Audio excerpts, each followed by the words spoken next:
Je viens juste de terminer l'enregistrement du podcast Finance et Biodiversité avec Jean-Benoît. Merci Jean-Benoît.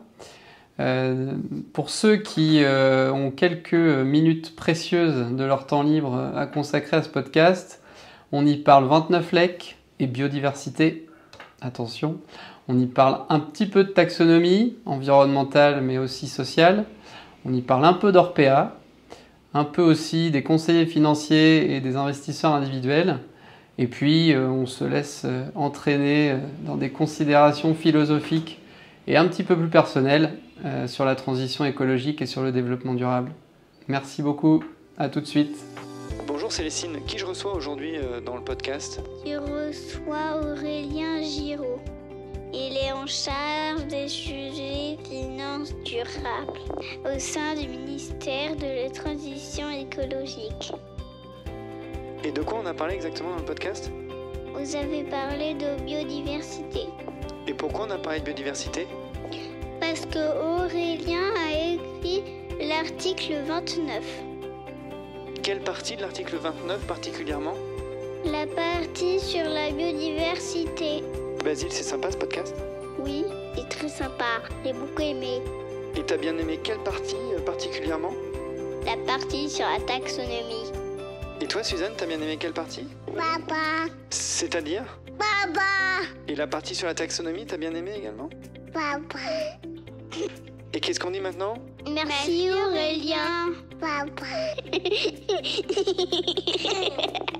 Bonjour, je m'appelle Jean-Benoît Gambé et j'ai comme mission de développer une finance au service de la nature et de l'homme. La nature produit des éléments et des services essentiels aux êtres humains. Notre survie en dépend. Pourtant, l'activité humaine menace la biodiversité. Nous avons besoin d'une action mondiale pour infléchir la courbe de la destruction de la nature, protéger notre capital naturel et assurer l'avenir de l'humanité. Je suis convaincu que le secteur financier peut avoir un impact positif pour aider à protéger, préserver, conserver et à restaurer la nature dans l'intérêt de la société tout entière.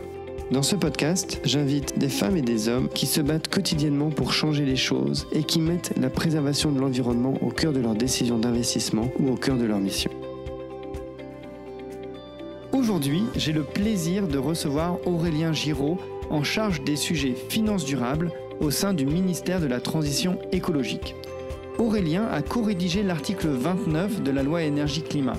C'est lui qui a rédigé le paragraphe des obligations des institutions financières en ce qui concerne la biodiversité. Il nous présente donc sa vision et les intentions qu'il a eues en écrivant ce paragraphe. Nous parlons beaucoup de biodiversité, mais également de taxonomie, de l'affaire Orpea, et je vous conseille d'écouter jusqu'à la fin où Aurélien nous partage sa vision très personnelle de l'écologie, un moment très fort du podcast. Petit disclaimer, tout ce que partage Aurélien dans ce podcast n'engage en rien le ministère ou le régulateur. Bonjour Aurélien, je suis ravi de te recevoir aujourd'hui. Est-ce que tu peux te présenter s'il te plaît ? Oui, merci et puis merci pour cette opportunité Jean-Benoît. Aurélien Giraud, je suis en charge des sujets finances durables au sein du ministère de la Transition écologique. Voilà, ça fait donc 3 ans et demi que je travaille au sein du ministère de la Transition écologique sur les sujets liés à la finance durable. Est-ce que tu peux nous raconter un petit peu rapidement ton parcours ? Qu'est-ce que tu as fait pour arriver là ? Ouais, alors c'est un petit peu entre guillemets une coïncidence, alors pas complètement, mais en fait moi je viens plutôt de la RSE, c'est-à-dire que alors j'ai fait un diplôme un peu classique, un master en école de commerce avec une spécialisation développement durable et changement climatique, qui était pas la norme il y a 10 ans, enfin un peu plus de 10 ans. Et puis ensuite, plus sur le coup d'une opportunité, j'avais beaucoup de mal à trouver un emploi en développement durable en RSE en France. Jeune diplômé, on était en 2011, donc la crise financière sévissait encore. Et puis on nous demandait 5 à 10 ans d'expérience en RSE, alors que le concept n'était même pas maîtrisé au sein des entreprises. Et donc voilà, donc j'ai eu en parallèle des contacts en Amérique du Sud de par mon master. Et donc j'ai eu l'opportunité d'aller faire du conseil et de l'audit en RSE et en développement durable en Colombie, ce que j'ai fait pendant 4 ans, donc au sein d'une grande boîte d'audit et de conseil. Et ensuite, je suis passé un petit peu de l'autre côté. J'ai été débauché par un client du secteur bancaire. Et donc, j'ai exercé pendant 1 an le poste de responsable RSE au sein d'une institution bancaire latino-américaine. Et voilà, ça n'a pas très bien passé humainement. Donc, j'ai décidé là, qu'il était temps de rentrer auprès de mes proches. Puis j'ai commencé à chercher, plutôt dans le secteur privé, en Europe, pas forcément en France, mais puis par le plus grand des hasards, je vois cette offre du ministère de la Transition écologique, finance verte et éco-industrie. C'était un peu flou, beaucoup de mal à savoir à qui je devais adresser mon CV, ma lettre de motivation, parce qu'il y avait 5 ou 6 services d'affichés sur la... Donc je me dis ça n'ira pas bien loin, je postule et en fait le lendemain je reçois une réponse pour un entretien. Donc tout ça à distance, à 10 000 km. Et puis plus ça allait, plus ça se passait bien. Et à un moment donné on m'a dit va falloir rentrer Monsieur Giraud pour un entretien avec la commissaire générale au développement durable. Et puis voilà, c'est comme ça que ça s'est fait. Et plus ça allait, plus ça m'intéressait. Donc je me suis dit tiens, ça peut être sympa, finance verte, finance durable. Je baigne un petit peu dedans là en étant au sein de la banque colombienne. Mais là, voilà, il y a pas mal de challenges. Et puis je suis arrivé, donc j'ai débarqué au ministère en août 2018. Et on m'a dit, il y a ce sujet-là, plan d'action sur la finance durable de l'Union européenne. Ça a été lancé il y a 3 mois. Et puis là, il y a un dossier, on ne sait pas trop qui veut s'en charger, ça s'appelle la taxonomie. Donc j'ai dit, très bien, je vais m'y mettre. Et puis on m'a dit, il y a aussi cet autre sujet-là, la réglementation disclosure. Et puis la réglementation benchmark. Voilà. Donc c'est un peu comme ça que ça s'est fait. C'est pour ça que je parle un peu d'un hasard, mais un heureux hasard. Et voilà, donc toujours en poste aujourd'hui. Donc... Toi, tu as collaboré à la rédaction d'un décret de la loi énergie-climat qui est assez connu dans le microcosme financier, qu'on appelle article 29. Et tu es en particulier rédacteur de la partie biodiversité. Et donc aujourd'hui, si je schématise, mais tu vas l'expliquer mieux que moi, aujourd'hui l'industrie financière dans son ensemble doit prendre en compte la biodiversité dans ses décisions d'investissement. Est-ce que tu peux nous expliquer peut-être d'où vient cette idée, pourquoi il y a ça dans la réglementation française? J'ai l'impression que on est un petit peu une exception dans le monde, ou en tout cas où on est peut-être précurseur. Est-ce que tu peux nous expliquer pourquoi la biodiversité, et puis qu'est-ce que vous avez essayé de faire en parlant de la biodiversité dans ce décret de l'article 29? Oui, c'est juste, oui, effectivement. C'est vrai que je suis assez sensible aux problématiques relatives à la biodiversité. Donc effectivement, il y a un peu une touche personnelle, mais en fait, la jeunesse de tout cela, c'est au moment des négociations de la loi énergie-climat. Donc, pour votre contexte, on est à l'été 2019. La loi a été promulguée en novembre. Et été 2019, ça coïncide aussi avec les négociations du règlement européen Disclosure, SFDR, qu'on appelle maintenant SFDR. Et on se dit, là, il doit y avoir une fenêtre d'opportunité. Parce qu'on a un règlement qui nous autorise, et c'est la France... Et là, je dois le dire, c'est Bercy, c'est le Trésor qui a beaucoup poussé pour inclure ce considérant dans le règlement qui dit les dispositions de ce règlement n'empêchent pas aux États membres, s'ils le veulent, d'aller plus loin dans leur législation nationale. Ce qui est toujours possible, mais là, c'était écrit noir sur blanc. Et nous, on poussait pour mettre d'autres choses dans le règlement. Et puis, en fait, on s'est dit, faut qu'on trouve un compromis. On n'arrivera pas à embarquer tous les États membres. Donc, on peut mettre ce considérant. Et donc en fait c'était une opportunité. En parallèle en France il y avait la loi énergie-climat qui se négociait et on s'est dit, au vu du bilan d'application du 173.6 qui était le grand frère, qui était lui aussi pionnier dans le domaine, on s'est dit il y a des choses à faire, des choses à améliorer. On profite de cela pour rédiger cet article 29 qui amende le Code monétaire et financier, le COMOFI, et on voit pas ce qu'on a envie de mettre dedans, mais un petit peu quand même. C'est-à-dire qu'on discute, on se dit c'est bien, il y a un gros focus sur le climat. Et là, effectivement, c'est un peu mon passé de RSE qui prend le dessus. en disant je suis désolé, on parle beaucoup du climat, mais en fait, il faut mettre sur un pied d'égalité climat et biodiversité. Alors, moi, j'ai même plutôt l'approche taxonomie, c'est-à-dire que on parle beaucoup changement climatique, mais l'économie circulaire et la gestion des déchets, et également la gestion de la biodiversité. Enfin voilà, j'aime bien avoir cette approche, on va dire, englobante de la thématique environnementale. Et donc c'est là où je me suis dit, bon, certes, on est sur une loi énergie-climat, mais il ne faut pas oublier que les interactions entre climat et biodiversité, elles sont essentielles, et que de toute façon, on n'arrivera pas à atteindre les objectifs de l'un en délaissant les priorités, les objectifs de l'autre, en l'occurrence la biodiversité. Et donc voilà, on a proposé ça a été accepté, quelque chose de très succinct sur la biodiversité. On a pris les risques parce que c'était l'approche du 173.6 et aussi parce que c'était inclus dans le règlement SFDR. Il y avait le sujet des risques ESG dans leur ensemble, pas de focus sur la biodiversité, mais il y avait des risques. Donc il y avait vraiment une approche. Enfin, techniquement, c'était cohérent. Et en termes aussi d'objectifs politiques, la biodiversité, c'était également cohérent et ça a été accepté un peu par tout le monde. Donc ça, c'était au niveau de la loi. Et puis ensuite, effectivement, lorsqu'il a fallu rédiger le décret, là, moi, j'avoue, j'étais pas compétent sur la biodiversité, donc il a fallu quand même travailler un petit peu et s'abreuver de littérature. Il y a des rapports clés qui sont parus entre 2019 et 2020. On a tous en tête le rapport d'Axa et du WWF, on a tous en tête les rapports du Forum économique de Davos sur les risques et notamment sur la biodiversité. Donc voilà, on a lu pas mal de choses sur le sujet, comment doivent être compris les risques en lien avec la biodiversité, d'où ils émergent, qu'est-ce qui fait que l'identification de ces risques est matérielle ou pertinente pour l'entreprise et pour l'acteur financier.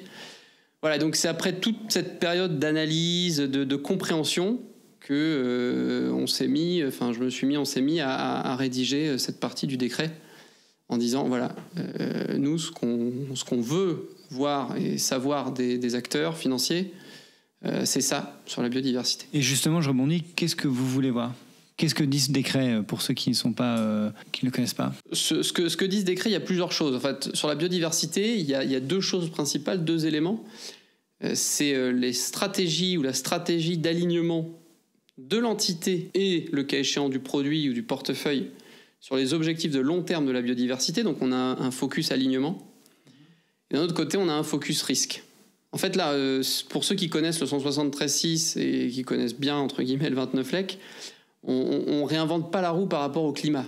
On voit sur climat, il y a alignement et risque. Sur biodiversité, on fait la même chose. Toujours avoir en tête mettre sur un pied d'égalité les deux thématiques. Voilà. Donc c'est un peu moins poussé avec la biodiversité parce qu'on a moins de recul et on a moins de connaissances et il y a un accès à la donnée qui est plus compliqué pour la biodiversité. Mais l'idée, c'est vraiment celle-là. Et donc, là, je rebondis sur la première partie, parlons d'alignement. Comment une entité peut s'aligner avec les objectifs long terme de la biodiversité ? Et peut-être, peux-tu rappeler peut-être quels sont les objectifs long terme de la biodiversité ? Oui, alors, nous ce qu'on veut faire, c'est quand on parle d'objectifs de long terme relatifs à la biodiversité, ce sont les objectifs de la Convention sur la diversité biologique, en anglais la CBD. C'est l'accord, le traité qui a été signé en 92 au sommet de Rio. En fait, il y a eu 3 types d'accords. Il y a eu l'accord sur le climat, l'accord sur la biodiversité et l'accord aussi sur la désertification des sols. On n'en parle pas souvent d'ailleurs de celui-ci, mais il est également très important. Et alors, il y a 3 objectifs qui sont la conservation de la diversité biologique, l'utilisation durable de ces éléments, des éléments de la diversité biologique, et le partage juste et équitable des avantages qui découlent de l'exploitation des ressources génétiques. Et donc là, il y a tout un sujet aussi sur brevets, qui est d'ailleurs discuté, un peu contesté par certains pays, notamment les États-Unis, qui ont signé la Convention, mais qui ne l'ont pas ratifiée, notamment du fait de ce sujet-là, indirectement de ce sujet-là. Et donc nous, dans le décret, ce qu'on entend par une stratégie d'alignement, donc c'est en premier donc une mesure, alors c'est plutôt une mesure qualitative, hein, c'est effectivement là une mesure au sens qualitatif de la manière dont l'entité respecte ses objectifs, et je vais revenir après dessus pour expliquer ce qu'on entend derrière ça. Ensuite, que l'entité analyse sa contribution à la réduction des pressions et des impacts. Ce sont deux notions qui sont clés hein, quand on parle d'empreinte ou d'impact sur la biodiversité. Et un indicateur d'empreinte biodiversité, sur lequel je pense on reviendra plus tard. Mais déjà ça, avant même d'attendre en fait une réponse et un reporting parfait et exhaustif de la part des acteurs, ce qu'on veut, c'est déjà sensibiliser les acteurs. Sensibiliser et faire une forme de pédagogie et d'éducation au sens, pas au sens condescendant du terme, mais vraiment cette notion de sensibilisation qui est d'amener les acteurs à se poser des questions sur la biodiversité et sur le lien entre la biodiversité et le climat notamment, entre les activités exercées, donc là les pressions et la biodiversité, entre les impacts, donc là on est sur une notion quand même plus structurelle, plus de long terme. Et donc ça passe avant tout par se renseigner. Moi je suis pas sûr que tous les acteurs sont conscients aujourd'hui qu'il existe une convention sur la diversité biologique, qu'elle a été signée en 92, qu'il y a une plateforme qui s'appelle l'IPBES, qui est un peu l'équivalent du GIEC, mais pour la biodiversité.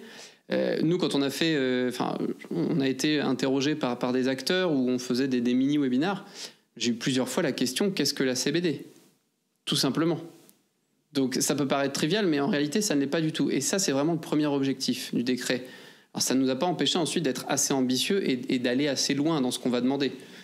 Trop loin parfois pour au goût de certains acteurs. Mais encore une fois, ministère de l'Environnement, si nous, on se limite ou on se censure sur l'ambition qu'on souhaite donner au texte, je pense que derrière... plus personne ne sera en mesure de proposer des dispositions ambitieuses de ce point de vue-là. Donc, je pense qu'il ne faut pas censurer, et puis de toute façon, il y aura toujours quelqu'un pour nous censurer après. Donc, là-dessus, il ne faut pas se limiter. Donc, voilà, l'objectif premier, c'est vraiment, dans une logique un peu bienveillante, de se dire, sensibilisons les acteurs et accompagnons-les, aidons-les, entre guillemets, indirectement, à aller se renseigner, se poser des questions et se poser les bonnes questions sur le sujet.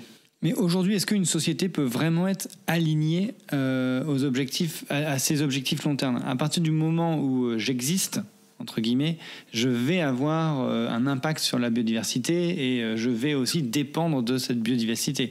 Et si on prend, si on raisonne peut-être par l'absurde, l'idée ce serait que la biodiversité se régénère le maximum toute seule, donc sans moi et sans les sociétés. Donc est-ce que c'est pas vraiment antinomique d'avoir une espèce d'alignement avec la biodiversité ? Je me dis que cette question, ce raisonnement, il peut s'appliquer à toutes les thématiques ou tous les objectifs environnementaux. C'est-à-dire que l'activité humaine, elle a des impacts et que donc, est-ce qu'un alignement sur la biodiversité est possible ? Ça semble effectivement, oui, très difficile, un alignement complet, comme ça l'est d'ailleurs pour le climat. On voit bien qu'un alignement à 1,5 degré, moi je bien malin et parfait celui ou celle qui arrivera à être aligné à 1,5 degré, avec tout ce que ça comporte. Hein. Je parle de tout ce qui est scope 3, de tout ce qui est recours à la compensation. Il y a pas mal de choses à avoir en tête. Donc, effectivement, très concrètement, c'est une cible qui est en fait très difficile à atteindre. Mais ce qu'on a voulu faire avec le décret, c'est en premier la compréhension et ensuite l'action. Que les acteurs se disent oui, effectivement, je me rends compte que par mes activités, j'ai un impact. Et il y a des faits scientifiques. On entend de plus en plus parler aujourd'hui des limites planétaires, des 9 limites planétaires. Il y en a une qui vient d'être franchie sur les polluants et notamment les produits chimiques. C'est voir dans quelle mesure mes activités font en sorte de limiter le dépassement, parce qu'il y a un dépassement, et il va y en avoir sur les autres objectifs, de ces limites planétaires. Donc voilà, c'est vraiment ça la philosophie. Après, l'atteinte de l'objectif in fine idéal que tout le monde souhaite et qui est également existant sur le climat, ça effectivement c'est beaucoup plus difficile. Mais il ne faut pas. Oui, donc si l'entité comprend déjà ses impacts, comprend ses dépendances, comprend les trois objectifs long terme que tu as nommés tout à l'heure de la CDB, si elle comprend les limites planétaires et qu'elle rédige, on va dire, une espèce de politique ou une espèce d'ambition ou une espèce de nous ferons attention à tout ça ou seront pris en compte dans nos décisions d'investissement, tout cela, et bien là, on va dire qu'elle suit la philosophie de la réglementation. Alors, je dirais que elle entreprend une bonne première étape pour on va dire respecter un peu les. Alors, je vais pas beaucoup m'exprimer sur le respect des dispositions parce que je me ferais taper dessus par les superviseurs. Mais en tout cas, à mon sens, et d'ailleurs c'est comme ce que je dis depuis le début. Tout ça est le fruit d'une réflexion et d'une interprétation très très personnelle des choses. Mais à mon sens, c'est une bonne première étape. Il y a un engagement, il y a une prise de conscience, il y a une réflexion, il y a des engagements, mais ce qu'on attend derrière aussi et surtout, ce sont les actions. Et ce sont les actions avec des résultats concrets et dont les conséquences sont positives et favorables au climat et à la biodiversité. Il ne faut pas oublier et perdre de vue l'objectif de départ. Alors certes, c'est un décret qui est focalisé sur la transparence, mais on attend quand même, et sinon c'est du greenwashing, tout simplement, on attend quand même que les affirmations et tout ce qui est divulgué soit évidemment suivi et accompagné d'actions concrètes et de résultats tangibles. Mais voilà, encore une fois, c'est un décret sur la transparence et la transparence ne fait pas tout, loin de là. Et donc, selon toi, comment une institution financière peut avoir des actions positives sur la biodiversité ? Qu'est-ce qu'elle doit faire ? Est-ce que, par exemple, une action positive, c'est d'arrêter d'investir dans certains secteurs ? Par exemple, on voit bien dans la biodiversité un secteur qui est très, on va dire, très mauvais ou qui a beaucoup d'impact sur la biodiversité, c'est tout le secteur agricole. Donc, on voit mal quand même des acteurs financiers dire bah non, moi j'arrête de financer toute l'agriculture. Donc, est-ce qu'on continue à financer, mais l'idée, ça serait d'essayer d'accompagner des transitions, ou qu'est-ce que toi, tu as en tête quand tu parles d'action ? Oui, il y a plusieurs choses. Alors, pour moi, effectivement, comme je disais, la prise de conscience, la mise en place d'une vraie politique, d'une stratégie, ça, c'est quand même une sorte d'action, plutôt des obligations de moyens, entre guillemets. Ensuite, quand je parle d'action, c'est effectivement c'est renforcer l'accompagnement, renforcer le dialogue avec les contreparties de l'acteur financier. C'est prendre des engagements ambitieux et ensuite déployer et divulguer une feuille de route avec des objectifs et des jalons temporels assez précis. On le voit beaucoup sur le climat, les engagements de neutralité carbone, de désinvestissement de tel et tel secteur ou activité. Et puis quand on regarde dans le détail, on se rend compte que le périmètre n'est pas clair, on se rend compte que les jalons temporels ne sont pas définis clairement. Bon, là, je pense qu'en termes de démarche, c'est un peu la même chose. Mais effectivement, oui, les enjeux sectoriels sont un peu différents. Ce ne sont pas les mêmes secteurs qui sont concernés. Ça peut être aussi, alors on parle de l'agriculture, on pourrait aussi parler du secteur minier, par exemple. Ce sont des secteurs qui sont aussi clés pour la transition, dont le rôle est clé pour la transition écologique. Donc quand on est acteur financier, ce que je vois moi, c'est que effectivement un renforcement de l'accompagnement, du dialogue et un effet d'entraînement, parce qu'on se rend compte que les acteurs financiers, et je parle notamment des acteurs financiers français, on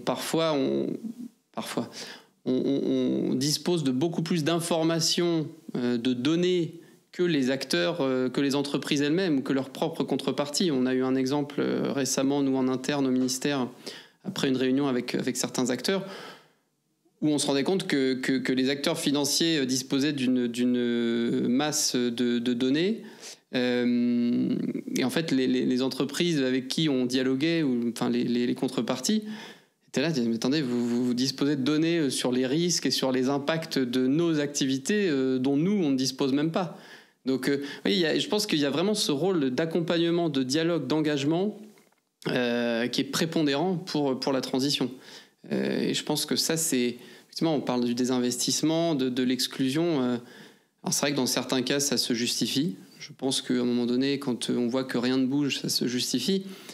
Mais est-ce qu'il faut penser systématiquement à cette étape dans une stratégie d'investissement, enfin, comme premier recours, à mon sens, non. Et on voit bien d'ailleurs que c'est pas parce qu'on désinvestit et qu'on exclut que les secteurs ou les activités visées arrêteront de tourner, puisqu'il y aura toujours des investisseurs moins scrupuleux. Ce qui me fait penser aussi à l'importance d'essayer d'entraîner, notamment avec le 29 LEC, les autres juridictions à mettre en place des réglementations similaires. Alors en Europe, c'est en train de se faire, mais je pense aussi et surtout aux juridictions extra-européennes.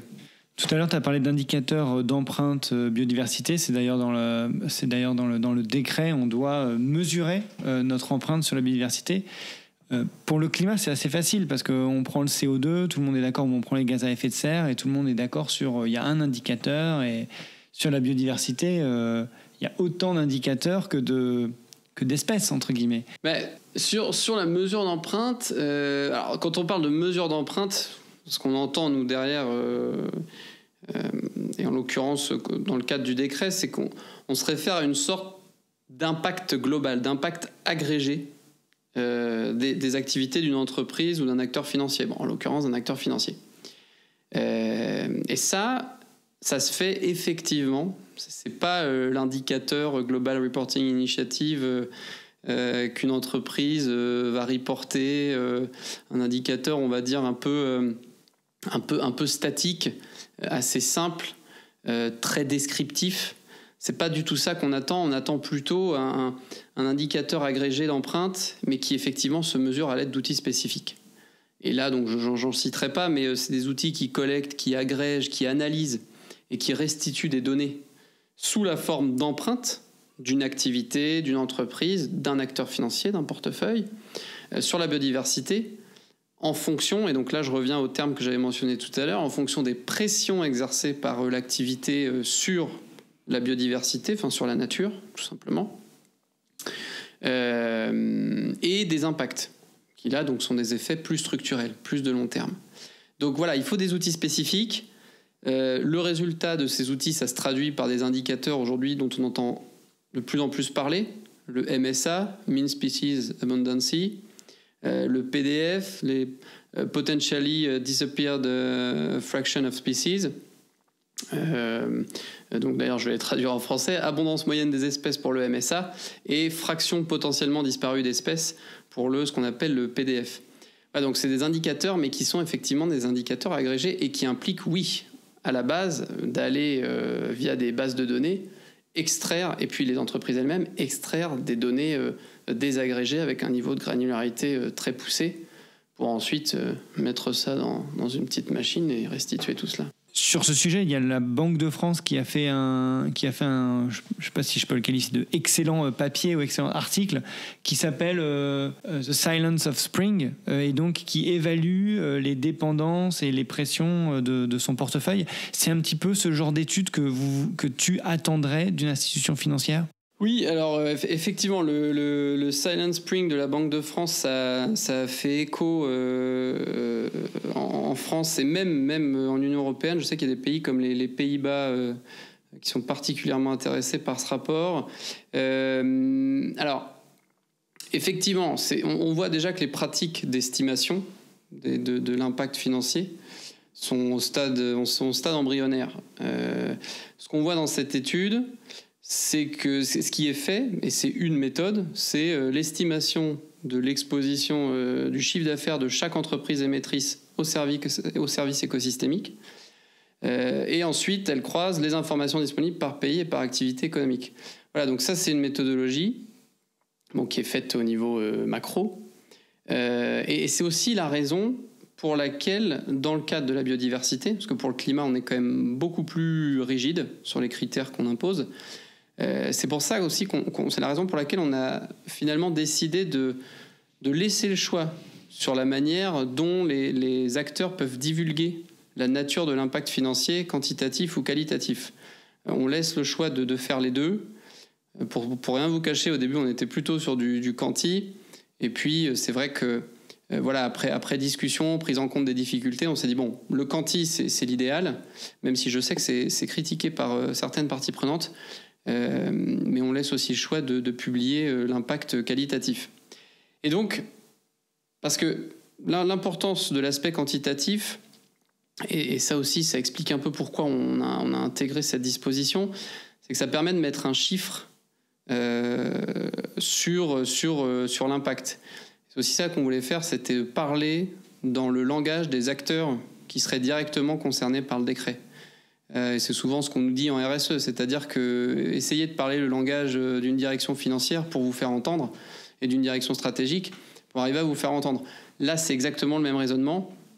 Donc voilà, c'est un peu l'idée derrière l'introduction de cette notion quantitative en plus de la notion qualitative. Donc pour ouvrir un petit peu le débat, est-ce que là on a beaucoup parlé de biodiversité, est-ce que c'est quoi un petit peu les sujets sur lesquels toi tu travailles ou que le ministère regarde, ou c'est quoi un petit peu ce que vous avez dans les cartons, entre guillemets? Dans les cartons, il y a beaucoup de choses sur l'aspect finance durable, qui est le sujet qui me concerne davantage. Alors effectivement, on parle toujours de la taxonomie, encore et toujours. Je reviendrai pas sur les événements passés. Si, peut-être reviens un petit peu justement. Là, on peut justement parler. Enfin, qu'est-ce que toi tu avais en tête? Enfin, déjà, est-ce que tu peux réexpliquer ce que c'est la taxonomie, et puis peut-être expliquer ou parler de la polémique récente avec le nucléaire et le gaz naturel? Ouais, alors la taxonomie, alors effectivement, c'est un sujet qui fait partie du plan d'action finance durable. Et on a eu un peu trop tendance à penser que la taxonomie, que ce soit dans les négociations, les travaux, etc., c'était la chasse gardée, ou c'était le domaine des acteurs financiers. Et puis on s'est vite rendu compte que c'était un sujet éminemment environnemental, et donc qu'il fallait à tout prix associer les experts environnementaux aux discussions et aux travaux. Donc les ministères, mais également derrière les directions techniques compétentes, les académiques, les ONG qui étaient déjà impliqués, également les scientifiques. Donc ça, c'est la première chose, parce que rappelle un petit peu ce qu'est la taxonomie. La taxonomie, c'est une classification d'activités économiques qui définit les critères auxquels doit se conformer une activité: production de ciment, production d'électricité, rénovation des bâtiments, transport de passagers, si elle veut être considérée comme verte ou comme durable sur le plan environnemental. Pour le coup, durable sur le plan environnemental, c'est le terme consacré. Donc voilà, en gros, on vous donne une liste d'activités. À ce stade, on a tout le volet climat qui a été publié par la Commission européenne. Donc on a une liste d'activités économiques analysées à l'aune de l'objectif atténuation du changement climatique et adaptation du changement climatique. Et donc pour chaque activité, on vous dit voilà, il faut que d'une part l'entreprise contribue, enfin l'activité, pardon, j'ai fourché, mais l'activité contribue de manière substantielle à l'objectif d'atténuation du changement climatique, et en même temps, il ne faut pas qu'elle aille porter de préjudice significatif aux 5 autres objectifs environnementaux. Et puis il faut aussi qu'elle se conforme à des garde-fous minimum dans le champ social. Droits de l'homme, Convention internationale du travail, enfin Convention de l'OIT. Et donc si elle remplit ces 3 principes, elle pourra être qualifiée de durable sur le plan environnemental. Alors, par rapport à l'objectif environnemental concerné. Mais à ce stade, on n'a que les objectifs climatiques. Les 4 autres sont en cours d'élaboration et devraient être publiés entre fin 2022 et début 2023 par la Commission européenne. Aujourd'hui, tu as une idée du pourcentage de sociétés, peut-être dans le monde ou en France, qui est aligné à la taxonomie? Oui, et ça c'est intéressant, c'est une question intéressante parce que ça bat en brèche un petit peu des idées, et des messages qu'on entend beaucoup. C'est qu'il y a des études qui montrent qu'aujourd'hui, sur les grandes entreprises, donc sociétés cotées européennes, notamment sur des indices comme le CAC ou le DAX en Allemagne, on est à une part verte en termes de chiffre d'affaires. Là, je parle de chiffre d'affaires vert entre 1 et 2%. Donc l'alignement de la taxonomie du CAC 40, c'est entre 1 et 2%, grosso modo. C'est ouais, le CAC 40, exactement. Et alors, je crois que le CAC 40, il y a le DAX aussi, il y a peut-être un autre indice, mais c'est ça. Donc ça, c'est la réalité. Ça, c'est le monde tel qu'il est aujourd'hui. La taxonomie, elle a vocation à définir, entre guillemets, le plus objectivement possible, parce qu'on sait très bien que la taxonomie, c'est l'objet de discussions politiques intenses. La taxonomie, elle a pour but d'aller au-delà de la législation environnementale actuelle, et elle a pour but de définir le monde, entre guillemets, tel qu'il devrait être d'un point de vue environnemental. Donc c'est un peu normal qu'aujourd'hui, dans la taxonomie, on n'ait pas de critères, de seuil, qui soient ceux de la réglementation environnementale actuelle. Parce que sinon, ça voudrait dire que se conformer à la législation environnementale actuelle en Europe, c'est être durable sur le plan environnemental. Et sincèrement, on sait très bien ce qu'il en est. Je pense notamment à certains secteurs.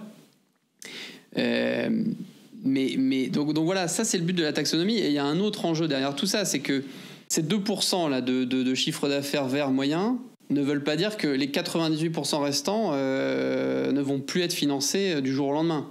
Et d'ailleurs, moi j'ai beaucoup apprécié l'intervention du président de l'AMF, Robert Ophèle, très récemment, qui a dit à court terme, la taxonomie n'aura pas d'impact concret sur les financements. Alors c'était peu ou prou ce qu'il a dit. Alors évidemment, à moyen long terme, c'est quand même le sens de l'histoire. Il faut que les activités qui puissent avoir entre guillemets, cette qualité durable sur le plan environnemental puissent être favorisées par rapport à d'autres activités. Mais voilà, il faut bien avoir en tête qu'un investisseur, un acteur financier, et là tu es mieux placé que moi pour le savoir, mais quand il prend une décision d'investissement, aujourd'hui, le critère vert, c'est pas le premier critère qui est pris en compte. Je pense qu'il faut pas se voiler la face. Les critères, c'est le risque du projet, le risque de l'émetteur, c'est la rentabilité. Ce sont des risques plus classiques ou plus traditionnels. Donc, je pense qu'il faut avoir ça en tête et il faut faire preuve de beaucoup de pédagogie sur ce qu'est et ce que n'est pas la taxonomie. La taxonomie, c'est pas une liste obligatoire dans laquelle il faut investir. Voilà, c'est pas un carnet de stratégie finance verte d'une entreprise. Il faut dépasser cela. Il faut certes publier les KPIs, chiffre d'affaires, CAPEX, OPEX. Et encore sur ce dernier, là, l'OPEX, on a des doutes. Mais au-delà, il faut avoir un narratif. Aujourd'hui, on a un chiffre d'affaires de 2%, mais pour une entreprise, enfin, pour ses investisseurs, surtout, ce qui va compter plus que le chiffre d'affaires vert, vu qu'il est extrêmement faible, à part quelques exceptions, évidemment, quelques exceptions. Ce qui va compter, c'est aussi les CAPEX verts et puis les projections sur les prochaines années et l'ambition et la stratégie de l'entreprise sur ce sujet. Et la taxonomie, encore une fois, c'est pas la panacée. C'est un outil très important, qui est très structurant, qui est l'un des piliers de la stratégie européenne sur la finance durable, mais c'est pas la panacée. Il faut avoir et compléter avec d'autres outils, d'autres instruments. Et une entreprise, elle va évidemment s'armer d'autres outils pour sa stratégie environnementale globale. Pendant longtemps, on ne savait pas si le nucléaire était vert ou pas, mais en tout cas, le nucléaire n'était pas dans la taxonomie, ou en tout cas, c'était pas tranché. Là, juste avant la fin de l'année 2021, le nucléaire est rentré, en tout cas, dedans. Il y a certaines parties du nucléaire qui rentraient, et du coup, il y a eu aussi certaines parties du gaz naturel qui rentraient, enfin, certaines activités qui promeuvent le gaz naturel. Et donc, du coup, là, on rentre dans une espèce de polémique sur, mais du coup, la taxonomie n'a plus vraiment de sens si on met le gaz naturel, etc. Toi, qu'est-ce que tu penses de ça ? Bon, déjà, il faut effectivement, le but de la taxonomie, c'est d'être une classification la plus objective possible, basée sur la science. Voilà, je pense que personne n'est dupe, tout le monde se rend bien compte qu'il y a des enjeux qui vont au-delà du science-based, et qui sont des enjeux politiques en fonction des priorités économiques, énergétiques et industrielles des États membres de l'Union européenne. Et là, si je traduis ce que tu viens de dire, grosso modo, la France a beaucoup de nucléaire, donc elle voulait voir le nucléaire dedans, et l'Allemagne utilise beaucoup de gaz naturel, donc du coup, ils ont dit, si jamais tu veux rentrer le nucléaire, on veut rentrer le gaz naturel. C'est ça l'idée ? Alors c'est un peu plus compliqué que ça, parce que on parle beaucoup de la France. Évidemment, là, c'est un secret pour personne. Je pense que tout le monde le sait, le président de la République l'a répété maintes et maintes fois. On parle beaucoup de l'Allemagne, mais on ne parle pas assez des autres pays d'Europe centrale, d'Europe de l'Est notamment, qui, eux, pour certains, fonctionnent beaucoup aujourd'hui au charbon, et qui, on le voit dans leurs annonces et dans leurs annonces publiques, ont l'intention de se reposer sur les deux énergies, sur le nucléaire et sur le gaz. Voilà, politiquement, il y a vraiment un échiquier qui est assez complexe. Et donc après, voilà, sur les enjeux, négociations politiques, là je ne peux pas rentrer trop dans le détail, mais il est certain que chaque État membre dispose de sa propre autonomie en termes de décision sur le plan énergétique. Ça a été beaucoup mis en avant par plusieurs États membres. Et que la taxonomie, voilà, c'est pas non plus un outil qui contraint sur les prises de décision dans ce domaine, qui relève des États membres et de leurs gouvernements respectifs. Et donc aujourd'hui, pour comprendre un petit peu aussi ton métier, toi tu continues à travailler sur la taxonomie ou tu continues à travailler sur les négociations des futurs piliers de la taxonomie ? Alors oui, je continue à travailler. Je crois que c'est un dossier que j'aurai avec moi et en moi jusqu'à ce que je quitte le ministère. Mais oui, parce qu'actuellement, il y a des discussions techniques. Alors, on ne parle plus vraiment de négociations, parce que là, on est arrivé à l'étape ce qu'on appelle les actes délégués, ce qui est l'équivalent de décrets au niveau européen, sur les critères techniques relatifs aux 4 autres objectifs environnementaux. Pour mémoire, il y a 6 objectifs environnementaux couverts par la taxonomie environnementale. On est bien sur la taxonomie environnementale. Parce que comme vous le savez peut-être, il y a le projet de taxonomie sociale aussi qui en est à l'étape technique. Mais voilà, c'est aussi un sujet qu'il est important d'évoquer. Mais dans la taxonomie environnementale, on a 6 objectifs environnementaux. On l'a dit tout à l'heure, les objectifs climat ont été adoptés. Et là, on travaille sur les 4 autres objectifs, dont la biodiversité, les écosystèmes, les ressources aquatiques, le sujet de la pollution et le sujet de l'économie circulaire et des déchets. Donc là, en termes de calendrier, peut-être très, très rapidement, on attend d'ici la fin de ce mois de février la publication du rapport final des experts de la plateforme, la même plateforme qui s'était exprimée assez fermement sur les diverses propositions de la Commission, que ce soit sur l'acte complémentaire gaz nucléaire et même sur l'acte climat il y a quelques mois. Donc cette même plateforme est en train de travailler à l'élaboration des critères techniques. Donc on attend le rapport fin février 2022 et à partir de ce rapport, la Commission s'inspirera des données et des critères qui sont dans ce rapport pour élaborer une première version préliminaire de l'acte délégué sur les 4 autres objectifs. Alors d'ailleurs, c'est un acte délégué qui établira les critères pour les 4 objectifs, mais qui permettra aussi d'amender déjà l'acte climat, pour faire rentrer notamment des activités qui n'avaient pas été incluses. Je pense notamment au transport aérien. Et donc, cet acte délégué et sa première version, alors là, c'est un peu difficile. On est un peu dépendant du timing de la Commission. Je pense que ça va mettre un petit peu de temps. À mon avis, on ne devrait pas voir cet acte délégué préliminaire avant le second semestre 2022.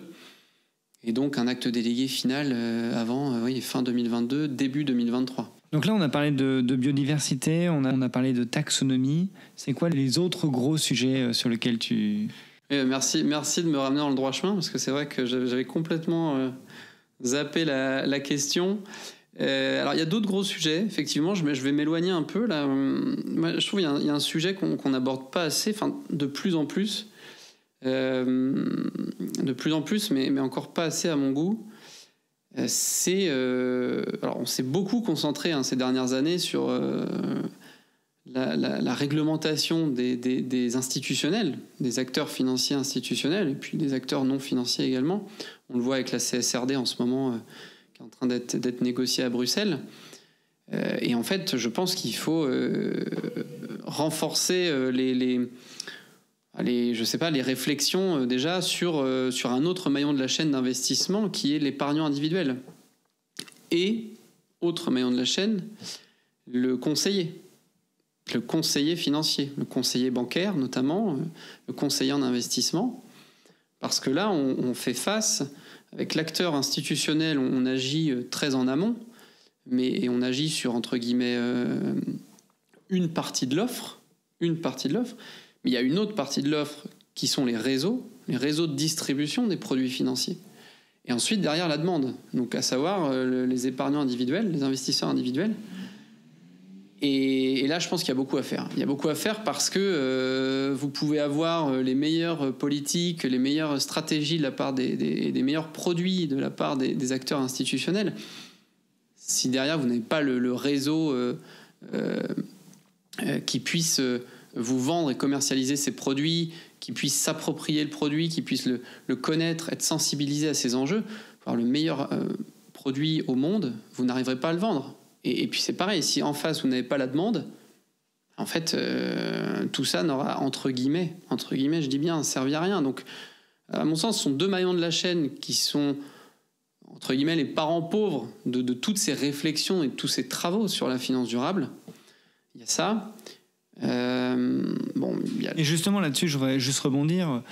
Moi je le vois bien, les sociétés de gestion qui ont comme clients des institutionnels, donc des banques, des compagnies d'assurance, des fonds de pension, etc. Eux, ils font très attention à leurs clients leur demandent des fonds durables, de fonds ESG, etc. Et donc ils lancent des fonds et des nouvelles stratégies. À l'inverse, toutes les sociétés de gestion qui ont comme clients des particuliers, eux, ils n'ont aucun intérêt, en tout cas vraiment aucun intérêt financier à lancer ce genre de produit, parce que quand on discute avec les conseillers en gestion de patrimoine qui vendent les produits retail des sociétés de gestion, eh bien eux ils nous disent mais moi j'ai zéro question, c'est moins de 1% des questions que mes clients me posent, à savoir est-ce que mon fonds est durable, est-ce qu'on prend des critères environnementaux, sociaux, c'est absolument pas dans les attentes, on va dire, des particuliers. Et quelles sont un peu les réflexions, selon toi, à mener pour que ça change ? Ça passe par les formations des CGP pour que les CGP, donc les conseillers en gestion de patrimoine, poussent ce genre de produit. Ça passe par une espèce de réglementation. Par exemple, vous êtes obligé d'avoir dans vos unités de compte au moins 10% de fonds durables. C'est quoi un petit peu les réflexions sur ce... Je pense qu'encore une fois, il faut aborder le problème sous plusieurs angles. Donc là, tu as mentionné justement plusieurs angles et je pense que c'est ça la réponse. Il faut des réponses de court terme, il faut des réponses de long terme. Pour moi, le changement majeur, quoi qu'il arrive, le levier majeur, c'est, et là on en revient au principe du 29 Lex, c'est la sensibilisation et la pédagogie, la formation. Donc ça, c'est une mesure de long terme. Je fais souvent un parallèle avec mon neveu de 5 ans qui sait que, quoi qu'il arrive, le plastique, le carton et l'aluminium, c'est dans le bac jaune, voire dans le bac, je ne sais pas de quelle couleur. Voilà, il le sait, c'est entre guillemets dans son ADN, et là, il en prend pour 80 ans. C'est-à-dire que pour les 80 prochaines années, sauf renversement majeur... de la couleur des poubelles. De la couleur des poubelles. Et puis, je ne sais pas, d'événements divers et variés. Pour les 80 prochaines années, voilà, il fera le recyclage et il le fera bien. C'est exactement la même chose pour le développement durable au sens large et pour la finance durable.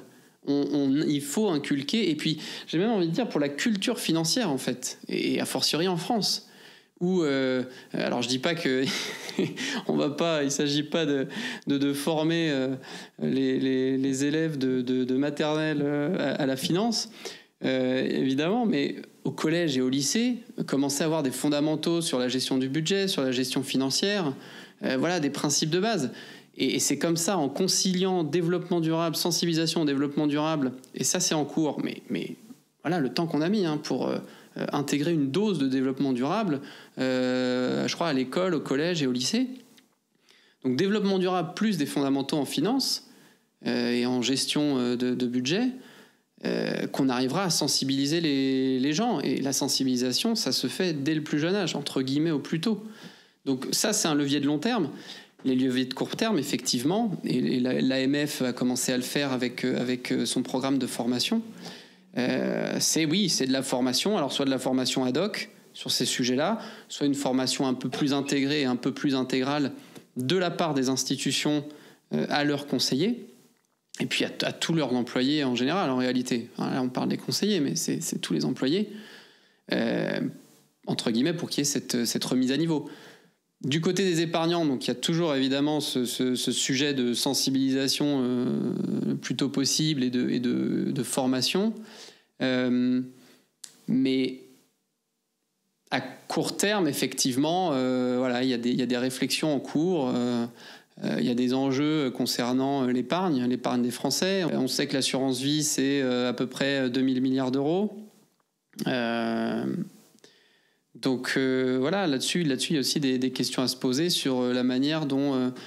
l'idée que tu as mentionnée d'avoir une part verte minimum, de fixer à des échéances de temps une part verte minimum au sens de la taxonomie, c'est des discussions, à mon sens, qu'il faut avoir. Je dis pas qu'il faut réglementer dès demain ou qu'il faut prendre les mesures tout de suite, mais on ne peut pas faire l'économie de ces discussions, que ce soit avec d'autres ministères et également avec les parties prenantes. Je pense que là, il est grand temps d'avoir des discussions sérieuses à ce sujet, donc en alliant les mesures de court terme et de long terme. On n'a pas encore vraiment parlé de climat. C'est quoi les challenges que tu vois concernant le climat ? Il faut se rappeler au bon souvenir des rapports du GIEC. Sur l'objectif 1,5 degré, je crois que là, il y a 1 ou 2 ans, on était déjà à 0,9 ou 1,1. On sait très bien qu'il y a des enjeux de budget carbone. Enfin voilà, ce sont des données. Il y a des faits scientifiques, on ne peut pas discuter. Et donc, on sait très bien d'ailleurs que les émissions générées aujourd'hui et notre activité, les émissions générées par nos activités aujourd'hui, elles vont avoir des effets sur les prochaines décennies et sur plusieurs centaines d'années. Donc, effectivement, en termes de constat, on ne peut pas dire que c'est facile d'être optimiste sur ce qui va se passer. En revanche, je trouve que le climat, c'est une très bonne opportunité. Justement, le sentiment d'urgence, le sentiment d'action, le sentiment de tendre vers cet objectif d'alignement, c'est une excellente opportunité, en plus d'être une mesure qui implique des actions nécessaires et indispensables, pour un petit peu remettre en question nos modes de vie et la manière dont l'être humain et dont l'espèce humaine se comporte aujourd'hui. C'est-à-dire que ça fait aussi prendre conscience que il y a le changement climatique, mais encore une fois, et là je dirais un peu raisonnement taxonomique, c'est comment évaluer et appréhender l'impact des activités humaines sur l'environnement. Voilà. Et là, on se rend compte qu'il y a énormément de choses à faire. On parle du climat, on parle de la biodiversité, mais il faut aller aussi parler, et on l'a vu d'ailleurs avec le One Ocean Summit, il faut aller, ça a permis de faire un peu de pub à ces parents pauvres de la transition écologique, il faut le dire. La gestion des ressources aquatiques, des ressources hydriques, la gestion des déchets, la pollution plastique, ça, ce sont des objectifs qui sont, à mon goût, un peu trop passés sous silence, et pour lesquels il faut agir urgemment. Et là, pour le coup, les impacts et les conséquences sont directs et sont à très court terme, sont actuels. C'est maintenant qu'il faut agir. La pollution dans les décharges, le traitement des eaux usées, le manque d'assainissement des réseaux d'eau, ça tue des gens aujourd'hui, tout de suite. Donc là, il y a des effets, des conséquences néfastes à très court terme qu'il faut aborder. Et à mon sens, je pense qu'on ne met pas assez de ressources, de temps, d'énergie dans ces sujets-là. Et ça, j'en profite pour parler d'un autre objectif climat, celui-ci qui est également, à mon sens, un parent pauvre, trop passé sous silence, c'est l'adaptation au changement climatique. On parle énormément de l'atténuation, parce que le discours, c'est effectivement, si on ne résout pas ce problème-là, on sera tous morts dans X années. Oui, en attendant, ne pas être adapté, ne pas être résilient et ne pas s'adapter, ça provoque des morts tout de suite. Et je crois que j'ai besoin de citer aucun exemple. Tout le monde les a en tête, les exemples récents. Non, vas-y. les inondations, le recul du trait de côte pour certaines habitations dans des pays qui ne sont pas du tout préparés à ces changements-là. Alors le recul du trait de côte, c'est plus du moyen long terme. Donc les inondations, les incendies, il y a plein de problématiques, les tempêtes, ouragans, etc. Moi je le vois, j'ai vécu en Colombie pendant 5 ans. Les ouragans qui sont passés dans le nord de la Colombie, j'ai vécu aussi au Mexique, qui sont passés dans le golfe du Mexique, je peux vous dire qu'aujourd'hui il y a des villages, des populations qui s'en sont toujours parmi et qui ne sont en aucun cas préparés à ces catastrophes-là. Et aujourd'hui, moi j'ai du mal à entendre les discours qui disent non mais de toute façon l'adaptation alors c'est compliqué, certes, c'est comme tout de toute façon. Ça, c'est un risque qui est maîtrisé. Il faut pas mettre beaucoup de ressources là-dedans. En gros, on maîtrise. En gros, check. Voilà. Et je pense qu'on se rend pas compte. Et j'ai l'impression que les événements climatiques, les catastrophes naturelles survenues récemment, ne sont pas suffisantes pour prendre conscience. Et c'est un peu comme le Covid. Tant que ça ne nous touche pas directement et tout de suite, on ne fera rien. Ou alors on fera le 10e de ce qui est attendu ou le 100e de ce qui est attendu. Donc l'adaptation et la résilience, à mon sens, ça devrait aussi être une priorité. Alors, à m'entendre, tu vas dire, mais tout est une priorité. Oui, quand on parle des impacts de l'activité humaine sur l'environnement et quand on voit l'état de la planète aujourd'hui, oui, tout est une priorité. Et qu'on ne me dise pas qu'il n'y a pas d'argent. Toi, tu t'occupes de tout ce qui est finance durable au sens large au ministère. Là, très récemment, il y a eu, on peut dire, un cas ou un scandale, le scandale Orpea. Donc ça, je suppose que vous en avez forcément parlé et que vous essayez de voir ce qui a peut-être ce qui a cloché au niveau peut-être de la notation extra-financière ou au niveau des agences de notation ou je sais pas. Mais qu'est-ce que tu penses de ce cas-là ? Oui, c'est effectivement un cas d'actualité assez intéressant et je pense qu'il ne faut pas se laisser non plus entraîner par l'unique sujet de la notation.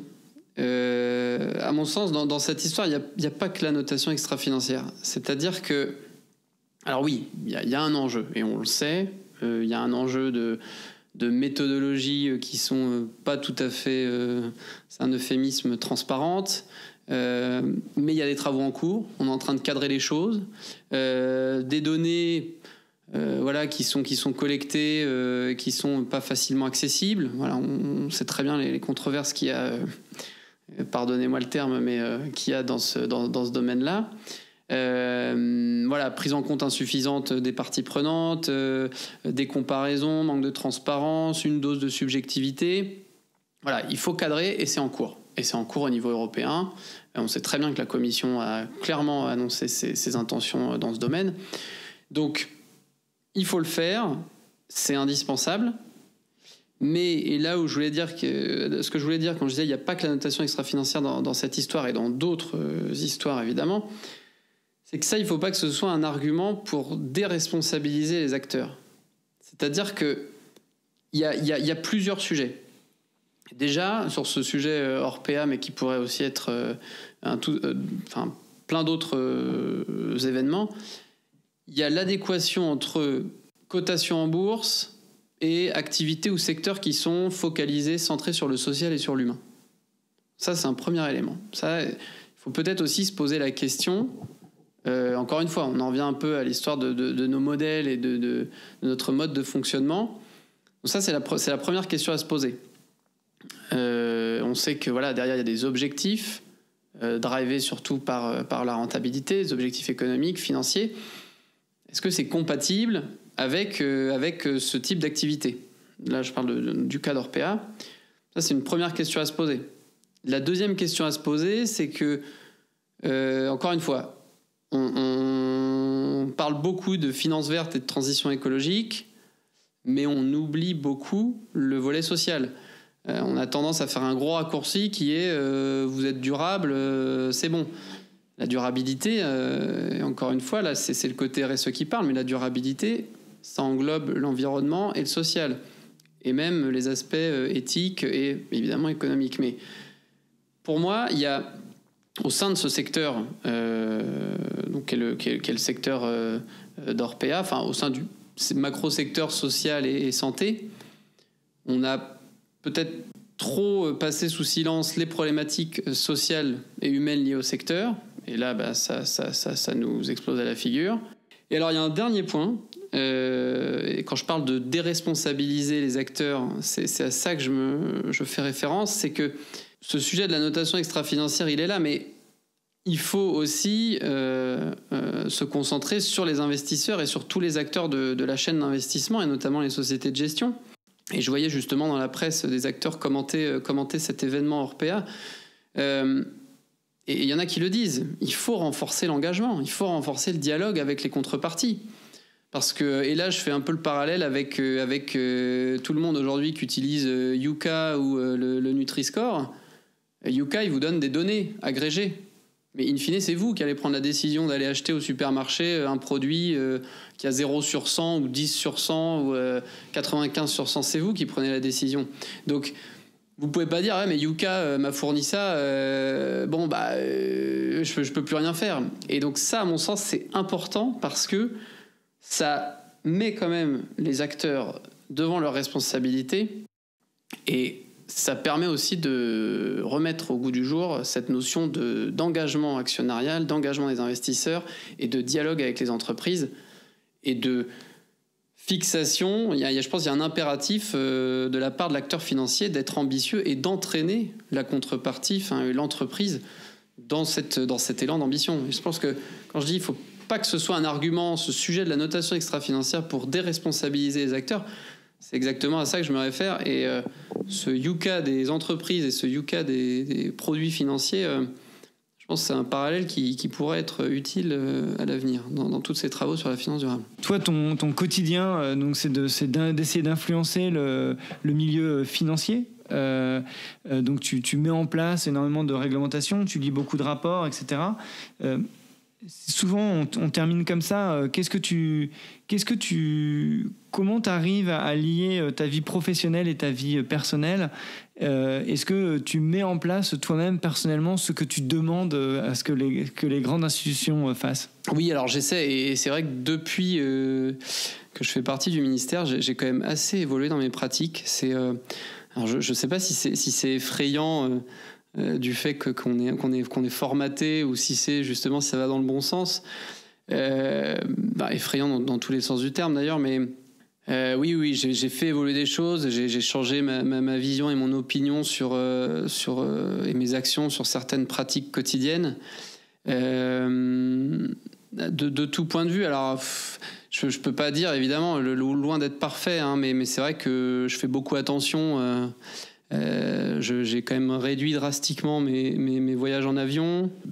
Je réduis aussi plutôt dans une optique de sobriété, parce que c'est vrai que on qualifie souvent les écolos ou les gens qui ont une sensibilité environnementale, qui sont pas forcément dans des pratiques très différentes. On les qualifie de Khmer vert, de radicaux, d'extrémistes, etc. Et c'est ça que j'essaie aussi de changer dans mon quotidien auprès d'autres personnes.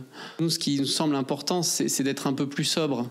C'est pas d'avoir un changement de comportement radical du jour au lendemain, parce qu'on sait que de toute façon, dans la pratique, c'est pas possible. C'est pas comme ça qu'on arrive à convaincre les autres personnes. C'est déjà essayer de réduire progressivement. Donc déjà, je pense que là, il y a un gros levier.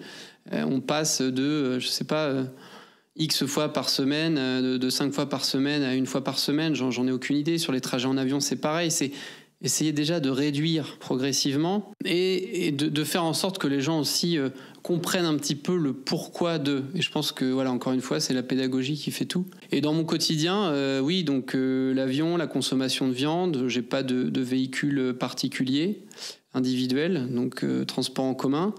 Alors là, la petite parenthèse sociale, c'est que je me refuse quand on est en couple avec quelqu'un qui ne partage pas forcément les mêmes ambitions, les mêmes objectifs, c'est compliqué, il faut faire des compromis. Mais je me refuse à utiliser les services de chauffeurs privés et de livraison à domicile. Là, il y a un impact environnemental, mais en fait, c'est surtout pour une motivation évidemment humaine et sociale. Et puis, voilà, pour les voyages, c'est pareil, essayer d'être un peu plus raisonnable. Et même dans ce qu'on achète au quotidien, c'est-à-dire les biens alimentaires, essayer d'être local et de saison. Et il y a un point peut-être plus sensible, c'est sur les futures générations. Et c'est vrai qu'à ce stade, j'ai grandement remis en cause mon souhait d'avoir une descendance, parce qu'il ne faut pas se leurrer. Je pense que j'ai vu un graphique aujourd'hui, là, il est prévu qu'à 2100, on soit à plus de 11 milliards sur cette planète. Franchement, je me demande comment on va faire. Il y aura toujours de la place, certes. Si c'est pour qu'on ait la densité de Hong Kong ou de Paris, franchement, c'est pas trop mon truc. Mais je ne serai certainement plus là en 2100. Et du coup, voilà, oui, c'est vrai que le sujet d'avoir des enfants, tout bien réfléchi, hein, ça peut être une réflexion en 2 semaines. Hein, j'ai mis 2-3 ans peut-être à atterrir là-dessus. Et me dire, voilà, aujourd'hui, je ne suis pas sûr, pas du tout même, de vouloir des enfants. Et l'argument environnemental n'est pas le seul. Il y a d'autres arguments plus personnels. C'en est un, mais ce n'est pas le seul. Donc voilà un petit peu comment je réfléchis. Ça ne m'empêche pas de manger un petit peu de viande, ça ne m'empêche pas de prendre l'avion, ça ne m'empêche pas de sortir. Je ne plante pas d'arbres, hein, d'ailleurs. Voilà, ça m'empêche pas de vivre, contrairement à ce que tout le monde croit quand on parle des gens qui ont une sensibilité environnementale ou qui sont écolos. Ça ne m'empêche pas du tout de vivre. Je continue à le faire, mais j'essaie d'être plus sobre dans mon approche et oui, parfois de remettre en cause un petit peu mon confort. Et franchement, jusqu'à maintenant, ça m'a pas fait de mal. Et je pense même, au contraire, je suis assez tranquille avec moi-même. Voilà. Super, merci Aurélien pour ces bonnes pratiques. Merci beaucoup d'avoir accepté mon invitation. Merci à beaucoup. Bientôt. Merci à toi. Je remercie une nouvelle fois Aurélien Giraud d'avoir accepté mon invitation et d'avoir partagé à la fois sa vision sur la finance durable, sur la biodiversité et sur son engagement personnel. Aurélien, c'était un vrai plaisir comme toujours d'échanger avec toi. Je te souhaite une excellente continuation au ministère de la Transition écologique. Si vous voulez m'aider à faire connaître ce podcast, vous pouvez le noter 5 étoiles et vous pouvez aussi cliquer sur le petit bouton « S'abonner » pour recevoir automatiquement les prochains épisodes. N'hésitez pas à me contacter si vous avez des idées d'invités ou des thématiques que vous aimeriez que j'aborde. D'ici la prochaine interview, prenez soin de vous, des autres et de la nature.